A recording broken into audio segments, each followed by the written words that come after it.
Selamat pagi anak-anak. Selamat pagi, Bu. Apa kabar kalian semua? Baik, Bu. Untuk hari ini hadir semua? Hadir semua, Bu. Sudah berdoa? Sudah, Bu. Oke, anak-anak, materi kita untuk hari ini yaitu menuju masyarakat sehat. Subtema lingkungan sehat, masyarakat sehat. Yang pertama, menerima dan menjalankan agama yang dianutnya. Yang kedua, memiliki perilaku jujur, disiplin, tanggung jawab, santun, peduli, dan percaya diri dalam berinteraksi dengan keluarga, teman, dan guru.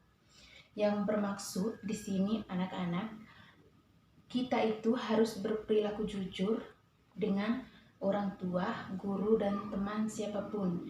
Kita juga harus berdisiplin terhadap guru di sekolah. Dan kita juga harus bertanggung jawab atas perbuatan yang kita buat di mana saja kita berada. Yang ketiga, memahami pengetahuan faktual dengan cara mengamati dan menyanya berdasarkan rasa ingin tahu tentang dirinya, makhluk ciptaan Tuhan, dan kegiatan dan benda-benda yang dijumpai di rumah atau di sekolah-sekolah. Kita harus mengamati baik-baik pengetahuan faktual dengan mengamati dan menyanya. Contohnya, kita harus menggunakan bahasa yang baik dan benar. Contohnya kita menggunakan bahasa Indonesia yang baik dan benar, misalnya di lingkungan sekolah, di mana saja kita berada. Yang keempat, menyajikan pengetahuan faktual dalam bahasa yang jelas dan logis dan sistematis, dalam karya yang estetis dan gerakan yang mencerminkan anak sehat, dalam tindakan yang mencerminkan perilaku anak-anak beriman. Yang kedua, kompetisi dasar. Yang pertama, menguraikan isi teks, penjelasan ilmiah, penyebab, perubahan, dan sifat benda hantaran. Di sini, Ibu akan menjelaskan tentang benda atau sifat pada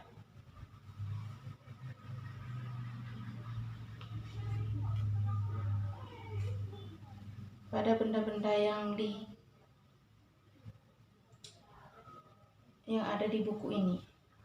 Menggalikan teks informasi investigasi tentang ciri khusus makhluk hidup dan lingkungan, serta campuran dalam larutan dengan bantuan guru dan teman dalam bahasa Indonesia lisan dan tulis dengan memilih kosakata baku.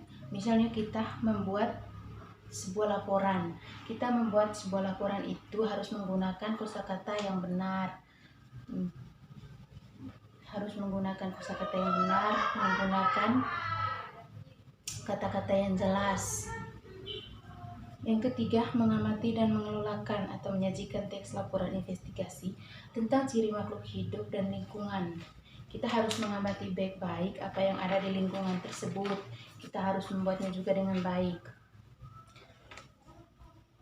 Yang keempat, membedakan campuran dalam larutan melalui pengamatan. Kita harus bedakan apa yang kita buatkan dalam contoh tersebut tadi, dan kita harus membedakan juga apa yang ada di dalam buku. Yang keempat, merancangkan dan melaksanakan percobaan untuk membedakan campuran dan larutan menggunakan yang dikenal dengan kehidupan sehari-hari.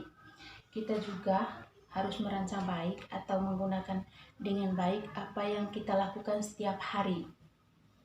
Yang kelima, menelan landasan dari dinamika interaksi manusia dengan lingkungan alam, sosial, dan budaya ekonomi. Kita juga harus melakukan dengan baik sesuai dengan apa yang kita lihat sehari-hari.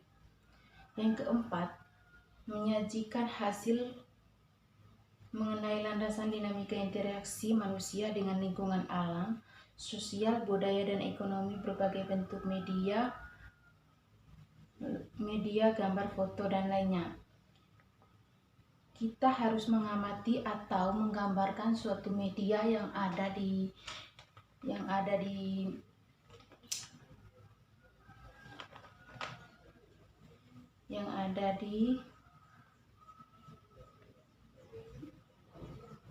tempat yang pernah kita lihat. Yang ketiga, mengumpulkan informasi penting dari teks laporan investigasi. Tujuan pembelajarannya, setelah membaca teks, siswa mampu menjelaskan kegiatan yang dilakukan oleh masyarakat Kampung Melati untuk hidup sehat dengan benar. Setelah kita mengamati atau melakukan apa yang kita lihat di masyarakat tersebut, kita harus melakukan atau memberikan kepada masyarakat agar mereka melakukan dengan baik. Yang kedua, setelah berdiskusi, siswa memberikan pendapat tentang kegiatan masyarakat Kampung Melati untuk hidup sehat dengan menuju sikap peduli.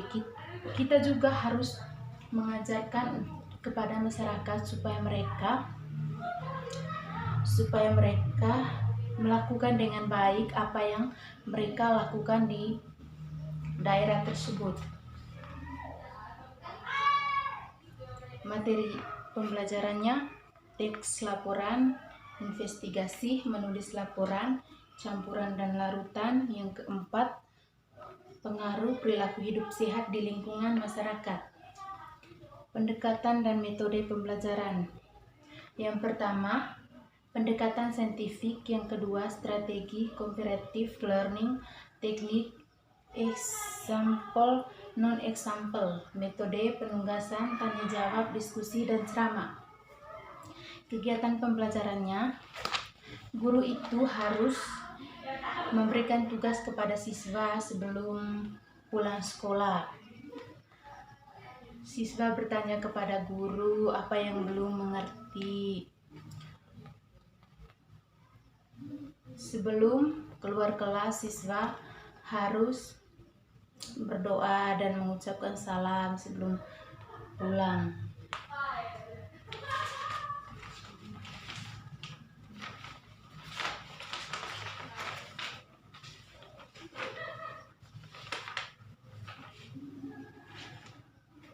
Oke, baik. Untuk materi hari ini cukup sampai di sini. Semoga apa yang saya jelaskan, semoga materi yang saya berikan kepada anak-anak untuk hari ini bisa dimengerti.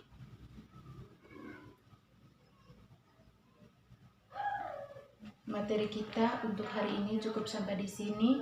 Selamat pagi dan semoga bisa bermanfaat. Terima kasih.